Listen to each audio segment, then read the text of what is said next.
Hello,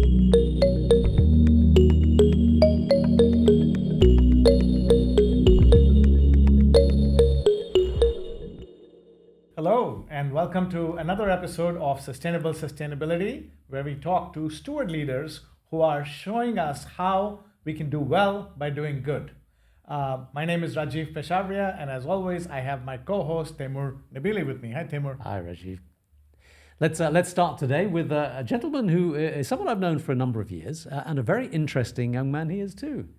His name is Assaad Razzouk. He is the CEO, Group CEO of Gurin Energy here in Singapore, author of the book How to Save the Planet Without the Bullshit, and the host of a podcast called The Angry Clean Energy Guy. Hi, Assaad. Hi, Taimur. Hi, Rajiv. Very good to be here with you. Wonderful to have you. Thank you. So, Assaad, given your work as an author and as a podcaster, just tell me a little bit about where you're coming from. What's your role in the climate and the sustainability and the renewable space? Well, okay. Let's take a step back, if I may. So, as you know, I have been a relatively loud climate activist for something like 15 years now. I think that climate activism is and should be holistic. What that means is that it's not something that you just do after work. It doesn't really matter what your work is, but it's critically important to continue to be a climate activist at work. So if you're a lawyer, you try and change your law firm. If you're a banker, you try and change your bank. If you work in a supermarket, you try and change the way the supermarket works, right?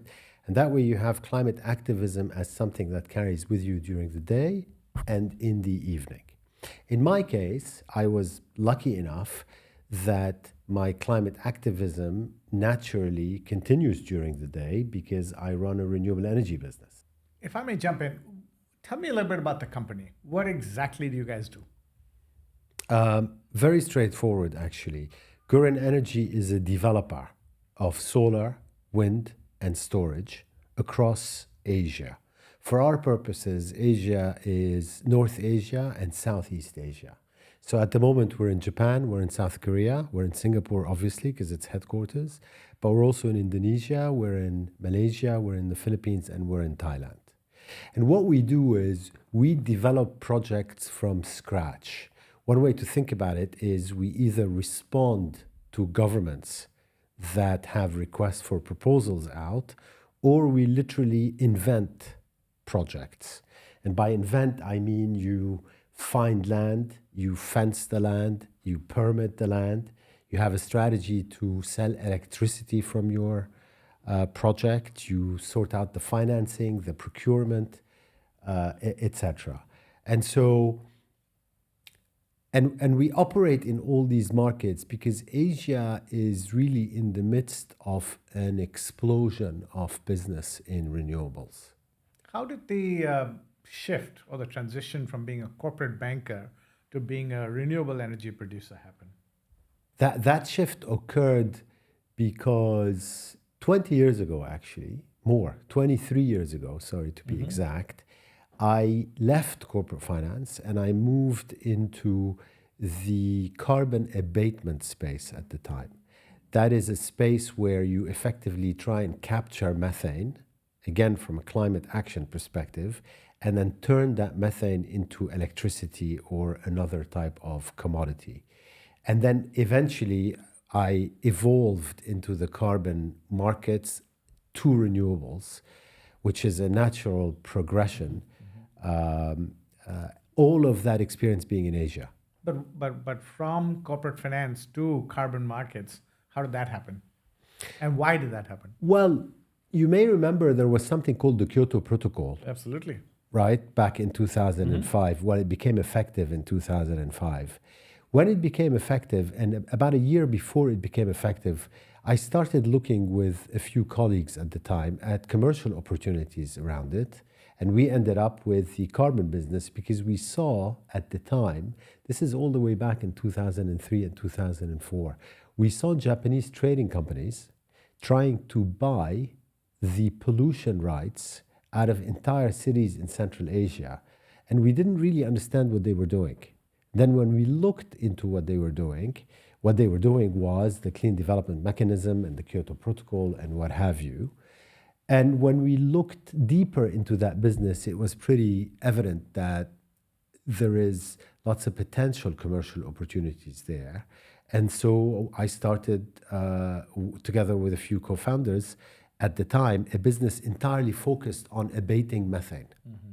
It's an interesting mix of things, though, isn't it? Because when we're talking about doing well by doing good, the common consensus understanding is that there's not much profit in this kind of business. And when you began, the profit potential can't have been very big at all. Has that landscape changed?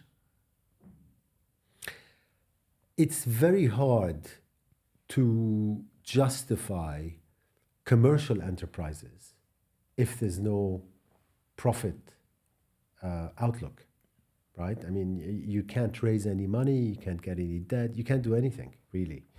And so, yes, the profit side of things was always there. It's always actually profitable to tackle the climate crisis. It's not the common consensus opinion in financial circles and in business circles, is it?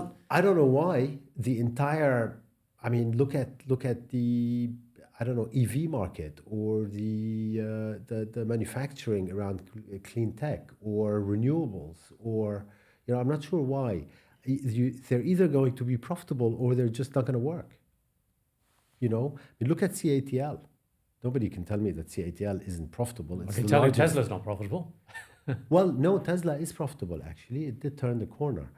But, and it almost doesn't matter whether it's profitable this second. The point is that its stock would have no value if it didn't have a profit outlook, right? And so I think doing well while doing good and being profitable is much better than doing well while doing good or doing good while doing well.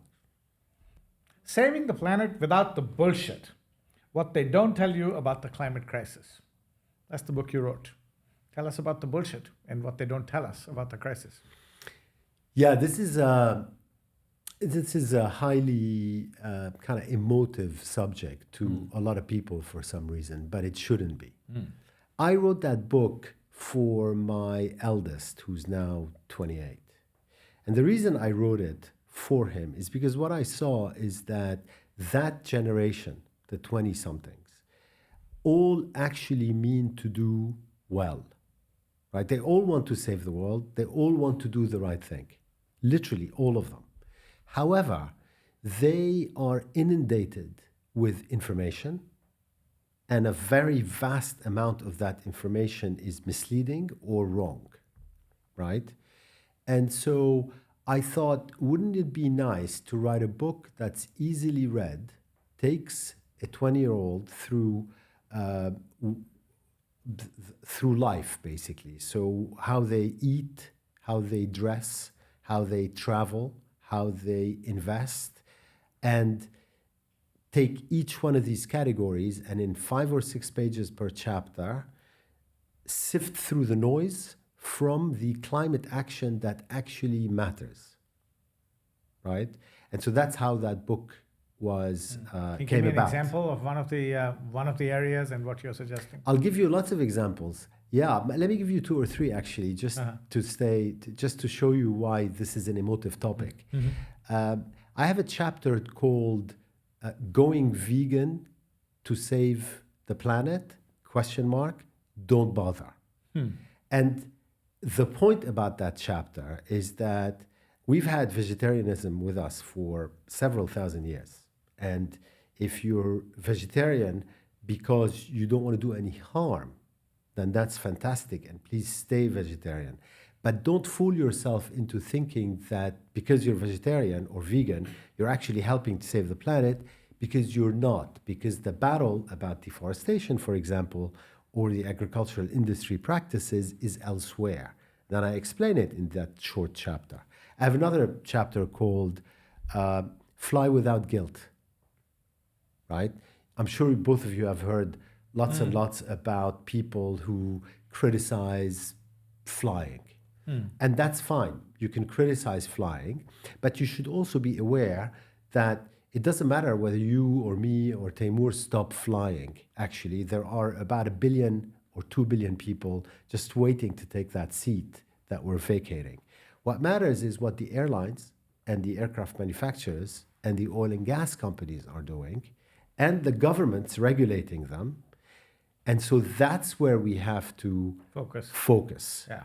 right? Not on self-flagellation. And get these companies that are sitting on trillions of dollars of cash to innovate, to find sustainable ways for which you and I can continue flying, rather than putting the guilt trip on individuals to say that, one flight less is one less. Yeah, that's exactly right. And so in that short chapter on that topic, what you'll see is that, in fact, for 40 years, there has been deliberate campaigns to stop the electrification of travel. And if these campaigns by these industries actually had not been put in motion, we probably would have had by now electrified flight. And guess what? We're going to have it for sure within 10 to 15 years. The electric car has been fought for 100 years by the oil and gas industry. But it's here. Exactly. Yeah. But it could have been here 80 years ago or 50 years ago or 30 years ago. And with the climate emergency, every year matters, right? So because it's all now about speed and scale. So we don't want people slowing us down. So Timur, I don't know about you, but tonight on my flight, I'm ordering a steak and I'm going to have it without guilt. Well, look, I'm going to take a contrary position on this. Well, not a contrary position on this, because you and I have had this conversation before.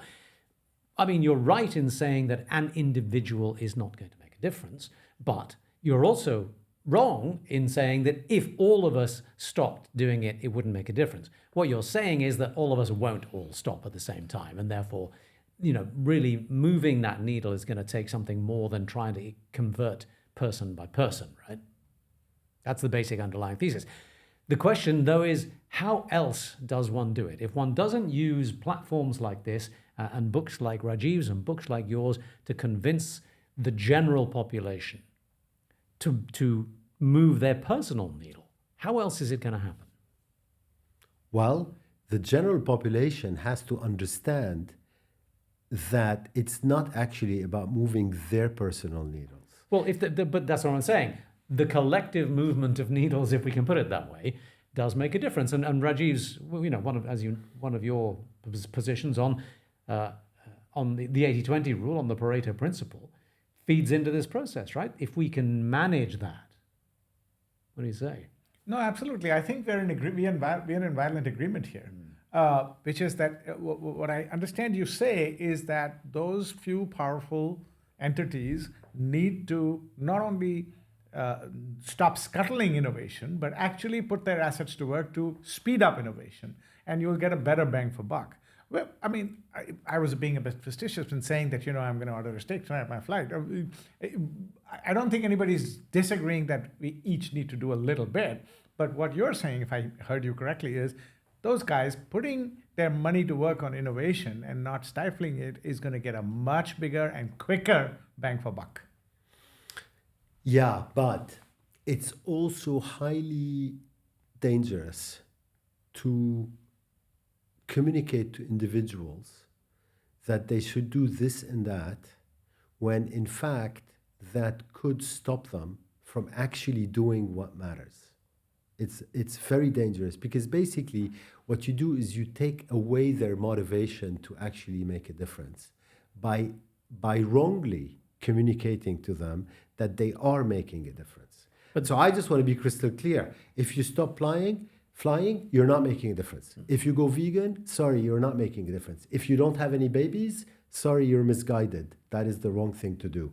If you want to go fight capitalism, sorry, that's also misguided, because we don't have time for that. So what should I as an individual do instead? Exactly. And that's the point of the book, right? The point of the book is what matters. And so I kind of suggested a few things that matter. One of them is what we're doing now, which is communication, and constant communication.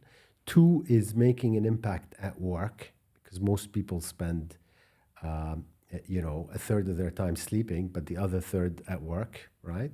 So that's a critical component that's usually missing. 3 is top-down action. And my favorite top-down action, and every individual should find a way to support it, is litigation, if at all possible, or protests.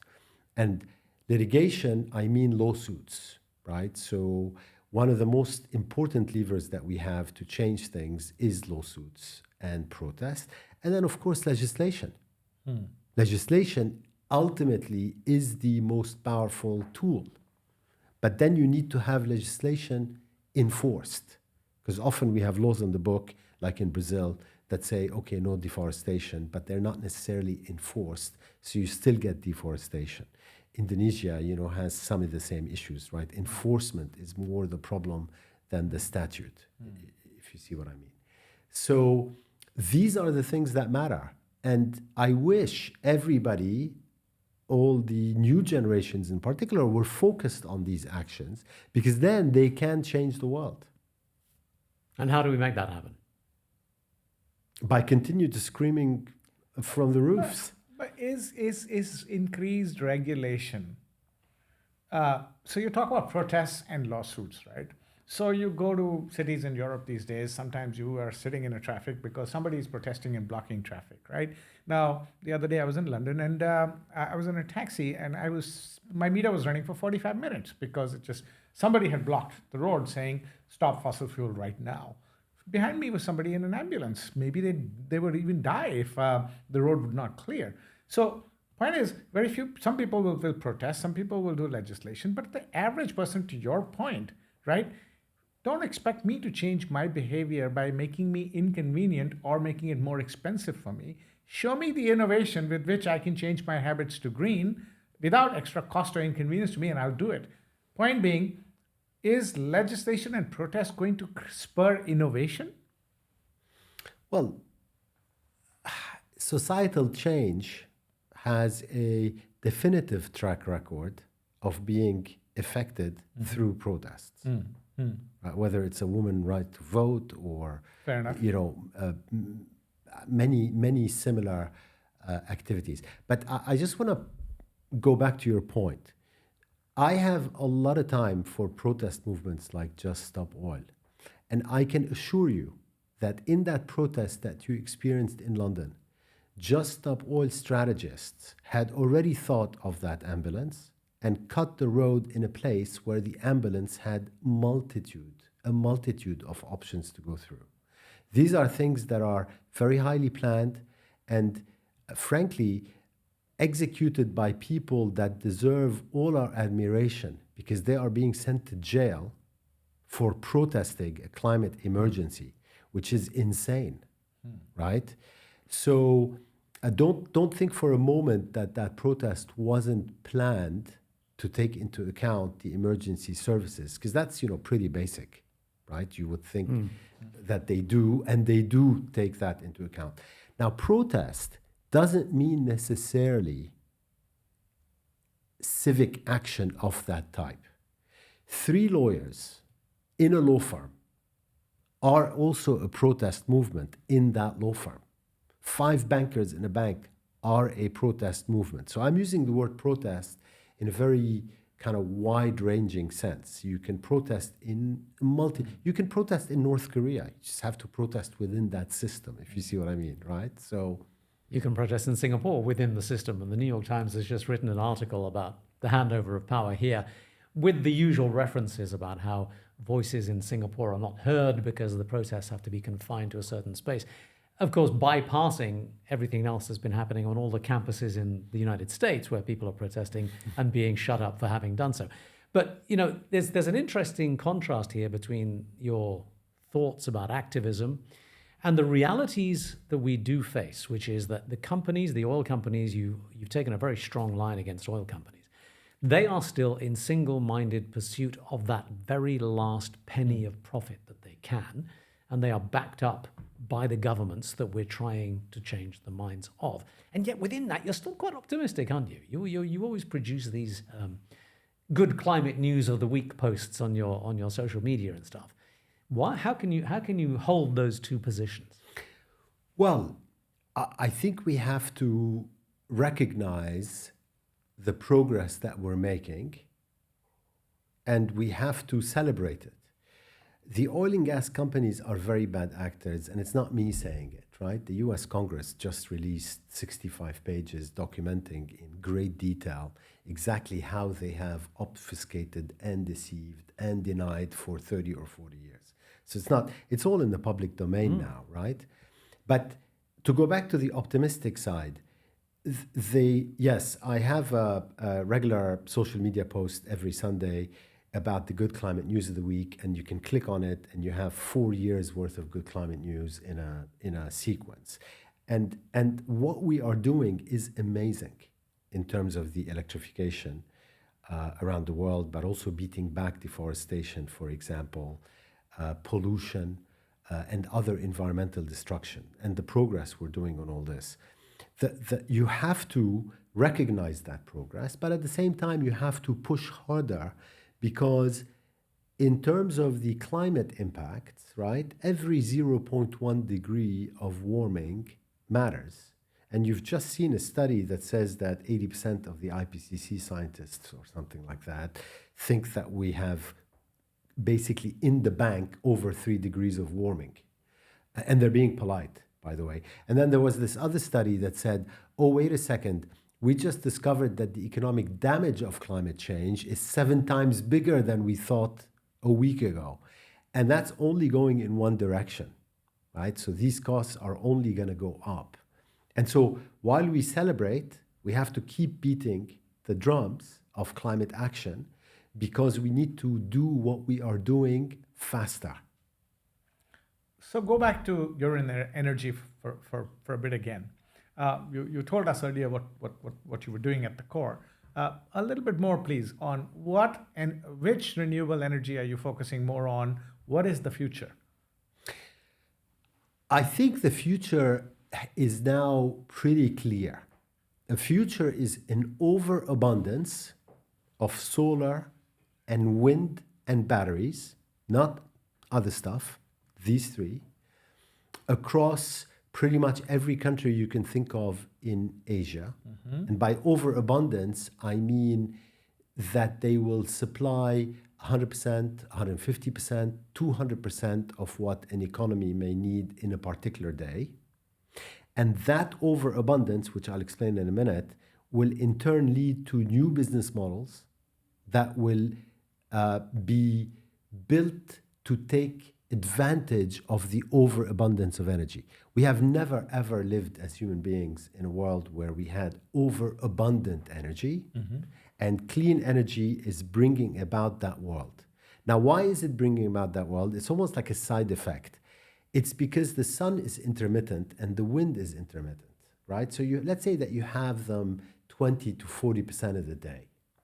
So by definition, if you're catering for that one day a year, when you have no sun and no wind, let's just say, mm-hmm. what you have to do is you have to build 6-7 times what you need most other days, right? Just math. Mm-hmm. And so what we are doing as an industry is that's what we're building. And it will be apparent, I think, to everybody within a decade maximum, probably 5 years, that the sheer scale of what is being built, you can begin to see it, by the way, you can begin to see it in China. And I think India is going to be next in terms of where you see that scale. Like you look at China and you say, wait a second, why are they building so much solar and wind and batteries? Why are they building more per year than the entire rest of the world combined? Well, there is a reason, and that's the reason. But then what that means is that in most days of the year, you will have an overabundance of energy for the first time in history, and that energy will have a marginal cost of about 0. And we are talking mainly wind and solar. Not mainly, only wind, solar, and batteries. That's it. Yeah. And so you're focusing on all three, or you're focusing on one of those three? We do wind, solar, and batteries across our markets in Asia, depending on the strength of the resource in that market and the regulatory environment. Right? Because countries are evolving at a different speed. A lot of people are talking about hydrogen and ammonia and stuff like that. Yeah, look, hydrogen and ammonia have some use cases, right? But it's not, it's maybe 10 to 20% of what we're going to need. And I'm being probably optimistic. Electrification might get there first in any case. Shipping is a very good example of this. So shipping is an industry that's very hard to decarbonize, obviously. And green ammonia is supposed to be the answer to decarbonizing shipping. But shipping is also an industry where 40 to 45% of the entire shipping industry each year is literally just carrying oil, gas, and coal so that we burn it, so that the ship goes back and brings more of that stuff that we burn. So if you imagine a world that's mostly powered by renewables, that's 40, 50% of the shipping industry out. You don't need all these ships. And so suddenly the decarbonization footprint or goal for the shipping industry is smaller. And yeah, green ammonia then can play a role, but so can electrification as it scales up. And what's happening in electrification is astounding. I mean, CATL, the Chinese company, announced a few weeks ago that they're cutting the price of their batteries 50%, 50, this year. Now imagine the scale of that. That's already, I mean, the batteries are already highly competitive. Now they're going to be extremely competitive combined with solar and wind against anything. So what will happen is you'll have more orders and they'll scale up faster and so on. And therefore, it'll be a volume game rather than a margin game. Still profitable, but more because of volume rather than margin. I think in due course, you're going to have to look for your profits in the use of the overabundance rather than its production. How? So just like we found incredible business models through the bits and the digitization of everything, which nobody apparently had thought about in the days of analog, it's going to be in the same way. So let's tie a few of these threads together if we could. You began at the beginning of the conversation, you talked about there's profit everywhere in the renewables industry. You're very strong on the idea that we can do well by doing good. There is no conflict. And yet we are faced with a business sector that is fighting tooth and nail against that idea and to prevent these new ideas from becoming the norm. And let's also talk about the processes needed to make the change, because one of the Stewardship Asia Center's primary perspectives and ideas is that leadership is what makes change, whereas you're advocating that we need to force our leaders to make the change. So just to talk a little bit about those two things, if you would. Firstly, how do we persuade the leadership of the business sector to say, actually, no, what we need to do is innovate and lead and bring in a value system that achieves our goals? And how do we persuade the government sector to say what we need is to lead the business sector as well and make those changes? The government sector is easy, right? The government hypothetically, the government sector listens to its stakeholders. So you've got to, it's like the old-fashioned, you got to go do the old-fashioned stakeholder map and then have the stakeholders try and influence the government. I saw, so these congressional papers that I mentioned, so the oil and gas industry since 1990 spent, listen to this, $1 trillion on political election spending in the United States since 1990. $1 trillion. That's, I assume, stakeholder management is what they were doing. Okay. Drill, baby, drill. $1 trillion. I mean, it's insane. Huh. You know, I can't even get my head around that number. Anyway, the point is, governments, you've got to, that's where protests and litigation and, you know, stakeholder management comes through, governments. Corporates are more, it's a more complex beast because it's a conflicted beast. Most companies, at least the listed ones, have to focus on their quarterly earnings, which are prepared according to accounting norms, which are wrong. So we have a capital markets that's based on the wrong math, which is incentivizing people in the wrong way as far as environmental destruction is concerned. And there is a very big movement now underway to change the way the financial statements are actually prepared and the conventions around them to recognize the environmental destruction through a carbon price or otherwise in the financial statements. And that movement has got to succeed to change the behavior of corporates beyond doing good. And yet you are operating in that same environment that you just described, and your business is doing well. So what's the secret? Well, I'm operating in the same environment, but in my case, computing the environmental destruction of my business is not going to affect my result materially. So if you put a carbon price on what a renewable energy business does, you're not going to impact its earnings.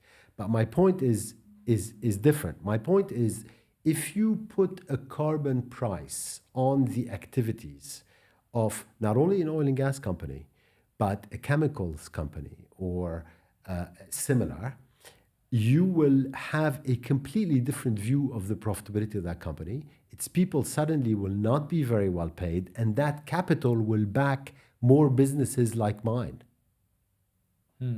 Right? Because we are operating in a market where the profits are being distorted by the absence of a price on environmental destruction. Yeah, but